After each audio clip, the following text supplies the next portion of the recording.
Side Del Sote. Kanina, daldal na ako ng daldal.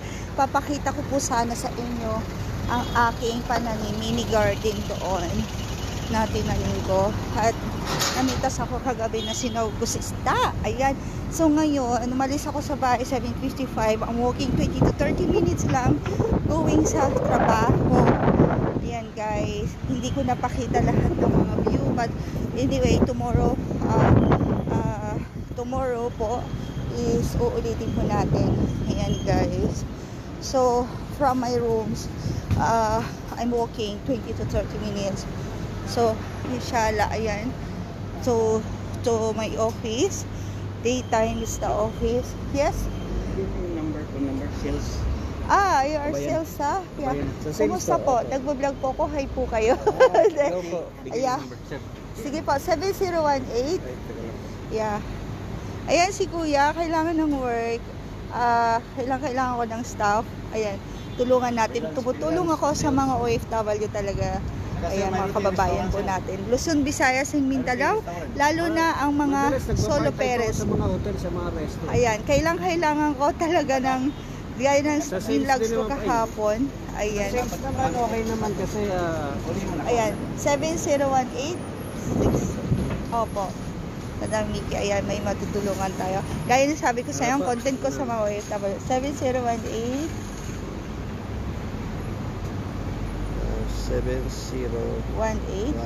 67 40. Ilang buwan ka na walang work, Kuya? Naka-freelance po ako. Freelance. Pero hawak mo yung oras mo po. Nagpapapasyal, sir. Pasyalan mo kami sa office, Kung sir. may time ka ngayon, hanggang 5 kami doon. Tapos pupunta ako sa restaurant. I-check mo na rin. Tawagan ko na lang po kayo. May pupuntahan lang po Kung tatawagan mo ko, kunin mo isang number ko. WhatsApp kasi yan. WhatsApp. Sige, message ko po kayo sa WhatsApp. Tapos bigay ko yung ano, Sige ha? po. 7018-6740. Opo. Anong name niyo po? Pero i-miss call mo ko para ma-save ko, Sige na? po. Mickey. Mickey. Opo. Mickey. Kaya okay lang pakita sa vlogs ko. Sige po. Bagay ka lang sa vlog. Sige po. Sige, sir. Ayan guys. Sa bench po ako dati. Ayan. Sa bench po ako nagtatrabaho dati. Sa bench. Wow, ang galing. Ayan ang aking partner. Isa sa mga tutulungan po natin. Gagawin ko po yan sa mga walang trabaho dito na OFW. Ipapasok natin at tutulungan natin. Ayan.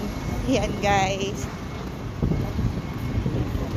So, ang aking partner is matulugin po talaga siya. And pasok natin yan sa work.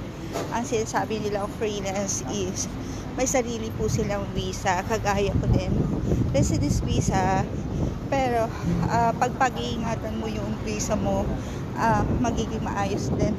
Sir, call mo ako, ha? Hello po. Thank you. Thank you. Ayan. Napakabait siya. Ayan guys. Napakabait ni sir. Isa sa mga tinulungan natin. Ayan. Mag-apply siya mamaya and then kung ano may tutulong natin, tutulong tayo. Ayan guys, balik po tayo doon. Video na ng video. Daldal ako ng daldal doon. Pagtingin ko, ang hirap talaga mag-vlogs na cellphone lang ang gamit mo. Wala akong camera talaga na pang-vlogs. Ayan. So, kailangan nating pagtiyagaan. So, upload, delete. Kasi full storage na ang aking mobile. Isang Samsung lamang. So, sooner pag naging okay tayo, bilhin na talaga tayo ng cellphone na pang-vlog. Okay guys. Ayan. So, gaya na sabi ko sa inyo, 20 to 30 minutes walking from my rooms, no? My rooms is only 1,700 my rent here because very expensive the rent. And every day within 2 months I'm walking. Yeah, I speak Tagalog and I speak English now. So from 20 to 30 minutes walking now.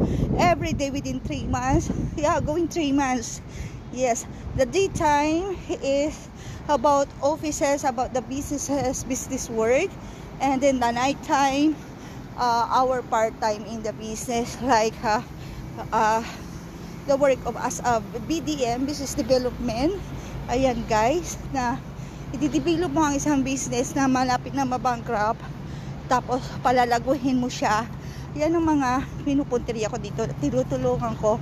I will help all nationalities if they have a business, restaurant, business in the construction, the company is not working and they stop already, and then you can ayan, daming mga Pilipino.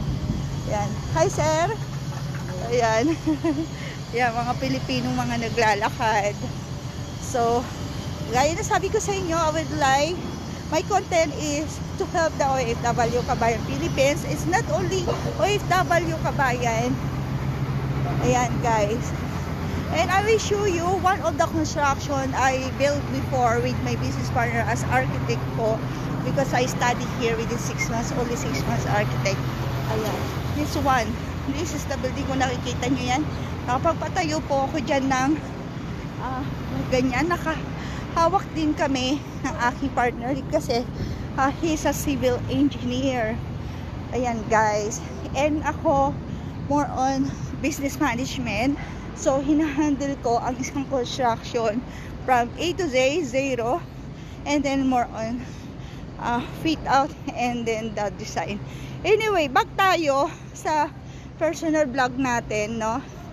Hirap na hirap po. Isa pa yan na dahilan kung bakit hindi ako makapag-vlog ng maayos, guys. Ayan, abangan ng part 2.